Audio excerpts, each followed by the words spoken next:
Hello friends, Vat Savitri की पूजा घर पर सरल तरीके से कैसे करें ये मैं आपको करके दिखाती हूँ। सबसे पहले 16 श्रृंगार करेंगे, जिसमें पैरों में महावर तो ज़रूर ही लगाएं।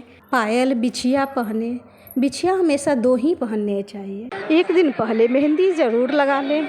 हाथों में कंगन चूड़ियाँ पहने। मेरे यहाँ तो हर पूजा में लाख की चूड़ियों को ही शुभ माना जाता है, इसलिए मैं लाख की चूड़ियाँ ही पहनी हूँ।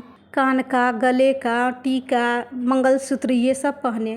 जो भी व्रत स्त्रियां करती है अपने पति के लिए, उसमें नाक पर से सिंदूर लगा कर करें। जैसे तीज, करवा चौथ, वट सावित्री की पूजा, इन सब में नाक पर से ही सिंदूर लगाएं।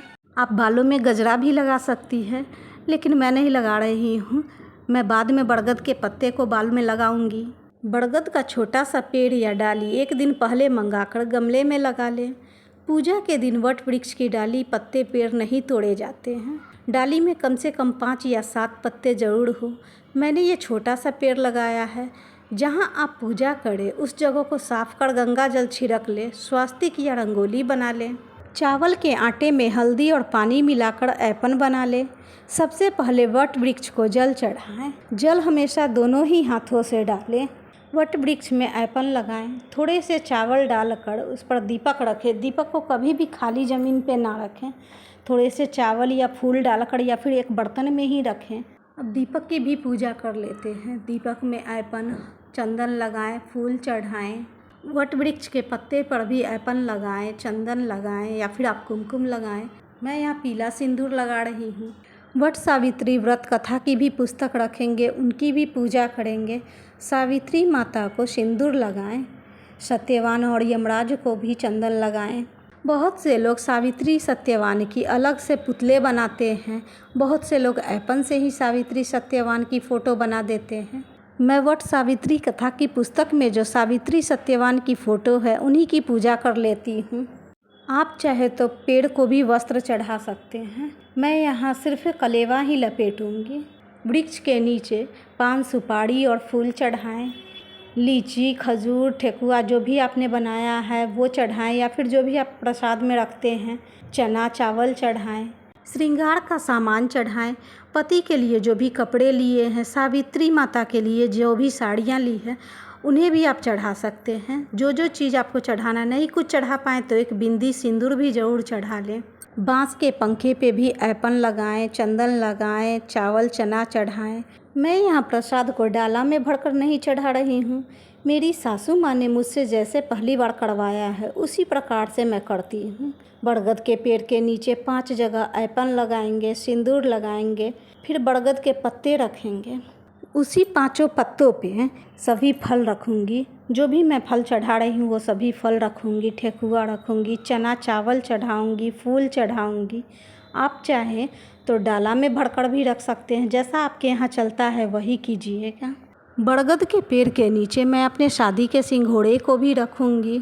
बरगद के पेड़ पे भी फल चढ़ाऊँगी, कलेवा चढ़ाऊँगी। कलेवा मैंने वस्त्र स्वरूप ही चढ़ाया है। यहाँ पे आप वस्त्र भी चढ़ा सकते हैं, जनेऊ भी चढ़ा सकते हैं। धूप बत्ती दिखाएंगे। पान सुपारी के साथ मैंने बरगद के एक पत्ते को भी पेड़ के पास रखा था। पूजा के बाद मैं उसे उठाकर अपने बालों में लगा लूँगी, तभी मैं फेरी दूँगी। फेरी कच्चे सूत या कलेवा से देनी चाहिए। मैं यहाँ कच्चे सूत से दे रही हूँ। कच्चे सूत अगर सफ़ेद हो तो उसे आप हल्दी से कलर कर लें, तभी फेरी दे। 7 बार ही फेरी दे। वट वृक्ष की पूजा में 108 की परिक्रमा उतनी ज़रूरी नहीं है। ये सोमवती अमावस्या में ज़रूरी होती है, इसलिए 7 बार ही फेरी दे। धागे को तोड़े नहीं, धागे को उसी जगह पर रहने दे। फिर वट सावित्री की कथा पढ़े। कथा पढ़ने के लिए हाथ में चावल, काले चने और फूल ले लें, तभी कथा पढ़ें। कथा पढ़ने के बाद जो हाथ में फूल और चने लिए हैं उसे वट वृक्ष के नीचे रख दें। आरती कर ले। कपूर घी की बाती से मैं आरती कर रही हूँ। आरती करने के बाद आप भी आरती ले लें। आप चाहें तो यहाँ पे हवन भी कर सकते हैं।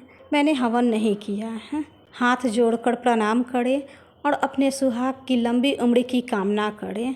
जो पंखे चढ़ाए हैं उस पंखे से 7 बार वट वृक्ष को हवा दें। अगर आपके यहाँ 2 पंखे चढ़ाए जाते हैं तो एक पंखे आप ब्राह्मण को दान कर दें और एक पंखा से बरगद को पेड़ को भी हवा दें और उसी से अपने पति को भी बाद में हवा दें। पूजा के बाद पति पूजन करें तो यही पंखा यूज करें। पूजा के बाद सभी चीज़ों को उतार लें, श्रृंगार का सामान, पंखा, सिंदूर का सिंघोड़ा, इन सभी चीज़ों को उतार लें। मेरी शादी के सिंघोड़े में ये गुलाबी सिंदूर थी, मगर गुलाबी सिंदूर मांग में दिखाई भी नहीं देती और अच्छी तरह से लगती भी नहीं है। फिर मैंने पंडित जी, बड़ी बुजुर्ग महिलाओं से पूछा तो उन्होंने बताया सिंदूर के सिंघोड़े से सिंदूर निकाल कर ना हटाएं। तीज, वट, सावित्री पूजा में जो सुहाग के लिए पूजा की जाती है उसमें पीला सिंदूर चढ़ाएं और पूजा के बाद शादी के सिंघोड़े में रख लें, फिर इससे सिंदूर करें। पूजा के बाद खोइचा प्रसाद में ज़रूर लें, इससे गोद भरी रहती है। अगर आप वट वृक्ष की पेड़ के नीचे पूजा कर रहे हैं तब तो कोई भी स्त्री दे सकती है खोइचा, मगर आप अगर अकेले कर रही हैं, घर में कर रही हैं, तो आप इस तरह से भी खोइचा ले सकती है। जो प्रसाद आपने चढ़ाया है उसमें से थोड़े से प्रसाद आप अपने आंचल फैलाकर आंचल में ले लें। पूजा के बाद घर में सभी बड़ों को प्रणाम करें, पति पूजन करें, तभी आप कुछ खाएं।